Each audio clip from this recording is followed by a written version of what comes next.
थोडंसं क्रिटिकल आहे. माऊलींना फोन लावला 12 वाजता की माऊली असं असं झालंय, काय करू? माऊलींनी लगेच 10 मिनिटांनी फोन केला, टेन्शन घेऊ नको, मुलगा होणार आहे. 10व्या मिनिटाला हॉस्पिटलमधून फोन आला, मुलगा झाला. माझ्या मुलाला आजारी पडत होता आणि त्याला अचानक कॅन्सर डिटेक्ट झाला. कॅन्सर आणि त्याच वेळेस माझे वडील गेले. म्हणजे ज्यांचा हात होता तेही गेले आणि ज्याच्यानंतर ज्याचा हात पकडून चालायचा तोही हॉस्पिटलमध्ये. 2 आठवड्यात अशी परिस्थिती झालेली, फक्त माझा मुलगा आणि मी व्यवस्थित होतो. माझी मिसेस सुद्धा आजारी होती. दुसरा मुलगा दुसरा मुलगा.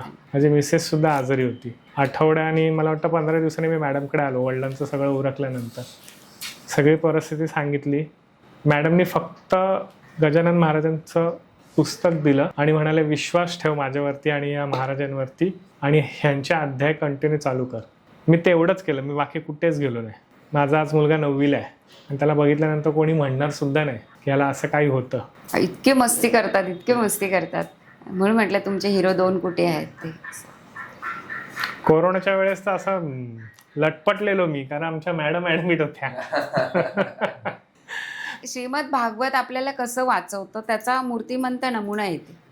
मला डॉक्टरने सांगितलं, फोन आला, मी हिला ॲडमिट करून आलो. नंतर रात्री 11ला फोन आला की 75% हे निमोनियासारखं आहे, चान्सेस कमी आहे. मी एकटाच घरामध्ये, 2 मुलं, फार हातपाय लटपटायला लागले. काय करू कळे ना. मॅडमला फोन लावला. मॅडमनी मला सांगितलं, काही नाही, देवासमोर उभा राहा आणि भागवत करेन म्हणून सांग. ती 4थ्या-5व्या दिवशी घरी येईल. ती 5व्या दिवशी घरी आली. मला तर भरपूर प्रत्येक वेळेस अनुभव आलाय. आम्ही गावी होतो, मेवण्याच्या मिसेसची डिलिव्हरी होती आणि रात्री फोन आला 11:30 वाजता की तिला लेबर पेन चालू झालेत, थोडंसं क्रिटिकल आहे. माऊलींना फोन लावला 12 वाजता की माऊली असं असं झालंय, काय करू? माऊलींनी लगेच 10 मिनिटांनी फोन केला, टेन्शन घेऊ नको, मुलगा होणार आहे. 10व्या मिनिटाला हॉस्पिटलमधून फोन आला, मुलगा झाला.